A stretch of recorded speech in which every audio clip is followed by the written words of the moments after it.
So in a nutshell, ideation is pretty much the brainstorming section of the design thinking process. But the most important thing you have to remember is that the brainstorming goes for quantity rather than quality. Yeah. So you have to come up with as many ideas as possible. And there are several ways of going about it, such as through mind mapping, through charrettes, yeah, through role playing.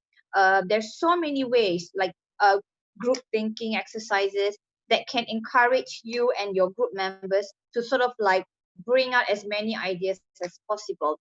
And this is very important because in ideation, you can't do this alone. Yeah, because the more ideas a person can contribute, imagine if you can contribute 15 ideas and then the person next to you 15 ideas and there are 5 with you, the volume will be very, very useful.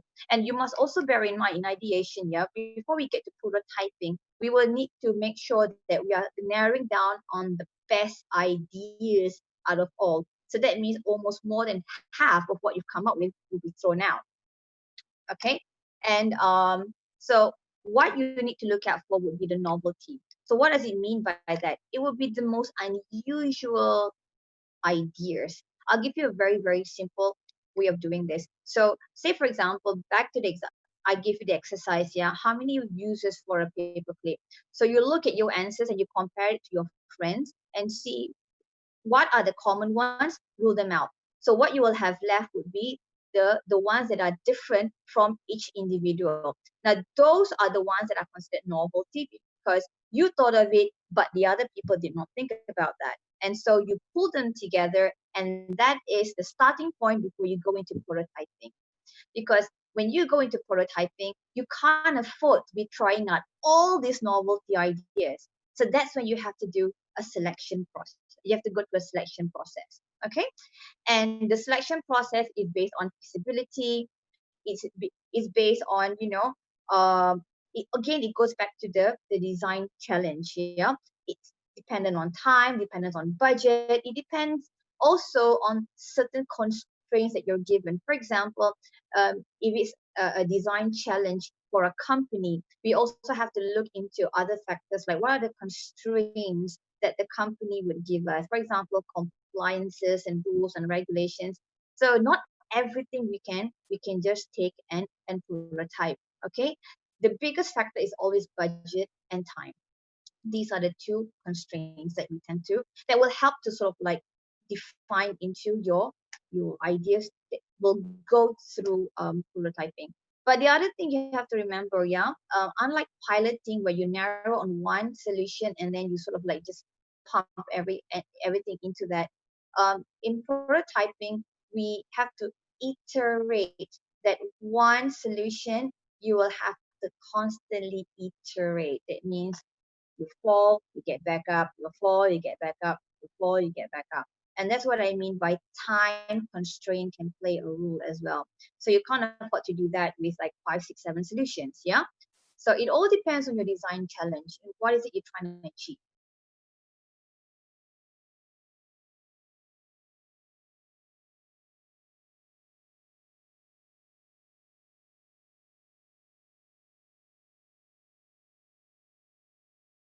It's okay.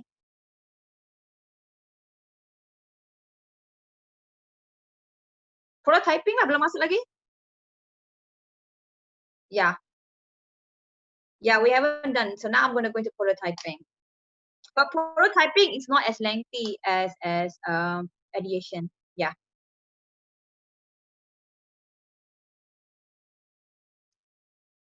So now we go into prototyping. Now, a lot of people enjoy prototyping because that's when you get a bit more physical. You get to build things. You get to play with your hands. Yeah. And you get to sort of like you spend more time in what we call incubators. Yeah. So the thinking part has now been done, and it's now more practical. So based on some of the ideas, the novel ideas that you have narrowed down to, you will now need to select a handful that has a higher chance of feasibility. So that's when you have to stack up all your novel ideas from the ideation stage, and you need to put it in a matrix. Yeah, a feasibility feasibility matrix, or we call it an impact matrix. And that's when you look at each idea and see which one has a higher level of impact, that is higher, it has a higher level of feasibility and can be done in a shorter span of time. So those are three ways to gauge an idea that can be taken into prototype. Yeah. Now, when you get into prototyping, you must always remember one thing: there is no limit or an end to prototyping. So it becomes a bit of a challenge on where do you draw the line, where do you stop. Now, I'll give you an example of what I mean. Do you notice when it comes to your mobile phone, especially for iPhone users, you always get a notification for updates? It's the same with your software on your computer. The reason why you constantly have reminders for updates is to show you that even for your software, for your app, for your gadgets, it's an ongoing series of prototyping. Yeah? And even companies are constantly iterating on their products. Right? And so that is why you always have this notification, right? Now, there are certain things that does not have the same application of notification. For example, if you're working towards creating a book or designing a brochure, yeah, and once you print, it ends there, right? So another example would be website or what do you call it? You want to experiment, you can allow yourself to have time to study traction statistics. And so some things can be ongoing, but some things can, has a cutoff point. Yeah. For example, if you're designing something that requires what do you call it? Uh, for example, a product, yeah, a new flavor, yeah, or a new burger, like how you have your prosperity burger. Do you wonder, has any of you wondered why does the prosperity burger only come out during Chinese New Year? The thing is, it started out as a prototype. It started out as an experiment to gauge in their response. All right. So restaurant is also another good example of how they can come up with products that are both like an ongoing series of prototyping, and some like the classic Whopper. There is no more prototyping there because it is the classic Whopper. And if they were to prototype, if they were to iterate and change the Whopper, there goes their sales. The same with Big Mac, same with the curly fry. There are some things you don't touch. It becomes sacred.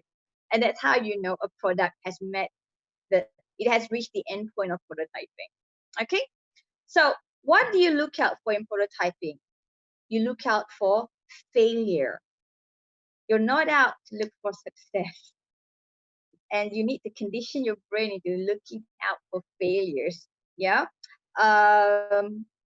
Charles, what was the name of the oh my god, I got it. Can you edit that part? Okay, can. Okay. A good example is Thomas Edison. He came up with the light bulb, yeah? And he came up with so many failed light bulbs that there are two ways of looking at the story. Yeah. One would be how many ways, yeah, that he failed, all right, and how many attempts, yeah, that got him to where we are today when we use our lights. But in design thinking, we focus on the failed light bulb because each failed light bulb tells us the story on what we should not do and what we can do better. And so we embrace the failure of every flawed, failed light bulb. Each one that exploded, was probably very valuable, because every way a product fails or an idea fails gives you different ways of looking at different ways to make it better. In advertising, is a very popular way of brainstorming as well. You look at a product. For example, if you're coming up for a campaign for a car, there's a famous story where you take a car, a toy car, a miniature car, you set it on fire, you hammer it, you throw it, you drive on across it. In other words, the different ways to destroy the car, which teach you how, that will teach you the durability of the vehicle. Yeah, it sounds very aggressive, but it's actually a really fun way to prototype something, yeah, like a vehicle, without doing the same thing with an actual vehicle. But it's a different story, yeah. So back to prototyping. So look out for failure, and iteration is very important. Now, again, going back to Tom Bujek, he noticed that children are the best people to learn prototyping because they don't give up. You give them something, they'll play with it. You give them a box, you give them a plastic container, you give them a colander, you give them a spade, a pail, and you observe how they play with it in many different ways. There is no one way to an item. And that is another way of looking at iteration, yeah? And Tom Wujek also discovered that when it comes to problem solving, there are certain settings that makes it more successful. For example, he did a research where he found that when CEOs solve a problem on their own compared to when they solve it with a group of executives, the chances of the idea being a better solution with the executive was better than when the CEO solved it alone. Yeah. And so this goes to show you that it's not really about your rank or your role. It's about who you iterate with, which brings me back to your group members. Everybody must play a role, and everybody contributes by looking at the failure differently, and then from there you keep going. So, for example, if you tried one way to what do you call it? If you like I mentioned just now, yeah, some people may look at 17 ways to make a toast, and then there are some ways of looking at 3 steps to make a toast. And it's interesting to have a look at the in betweens, what was removed and what was implemented, yeah, because it also shows you how human beings think differently. The other thing would be, this is very important because when you look at these different processes, the failures, sometimes when you are making too many identical mistakes, then it's not so much about your prototyping is flawed, it's probably the earlier process that is flawed. That means you might have to revisit the earlier phases. And this is why prototyping is also very critical in design thinking. This is where you realize that maybe I did not do a good enough job when I did my ideation. Or it could be before that, synthesizing. Maybe I did not synthesize correctly or deep enough. Or maybe I did not do a good enough job in synthesizing because of the data that I collected. And if you ask me, it's always the data. That is why it's very important that you note down every single failure so that you could look at it and reinvestigate, and maybe you might have to revisit the earlier phases. Okay. So iteration includes not just how to go forward, but also the possibility that you might have to go back. All right. And that is the other thing that makes prototyping in design thinking different than piloting. All right, piloting, you tend to go forward. You tend to go forward. All right, and that's it. And if your solution failed, it failed. It becomes part of your report. Okay. And the other thing you might want to also realize about prototyping, they may not be a final solution to it. Like I mentioned just now, just like your software, it might require continuous updates. So again, it goes back to the design challenge. What is that you're trying to solve? Yeah, and sometimes you may not be able to get the answer there and then. It might require a longer series of phases. All right. Yeah. So there are several ways to prototype. One would be paper prototyping. That means you create samples and demos using paper. And this is very popular when we want to create apps. Yeah. So for example, you create an app using paper, and then you slide, so you create screens using paper. So rather than go straight into wanting to do coding, yeah, you use post-it. So one post-it represents one click, one screen. Yeah. So use paper. Paper is very fundamental, post-its especially. The other one would be use what do you call it?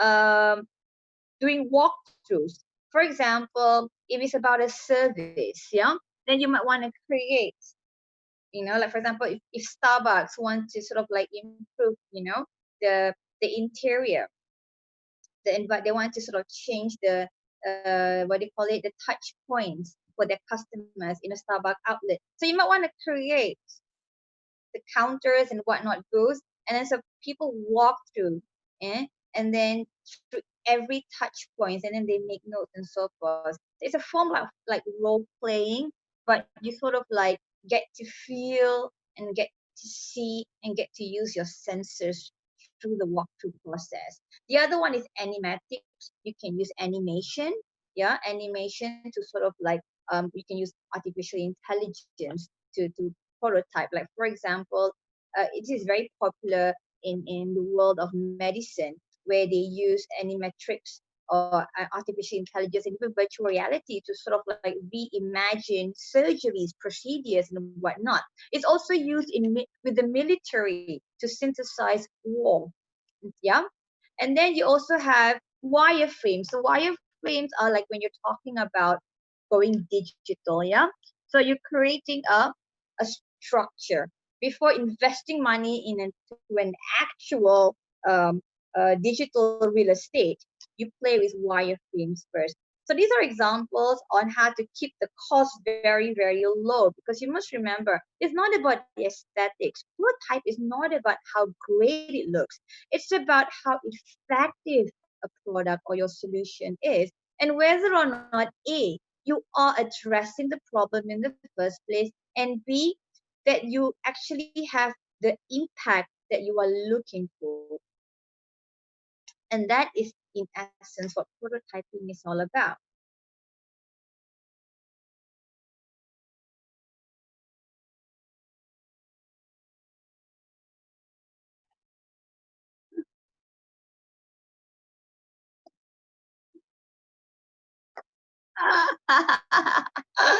This is the first time I'm actually doing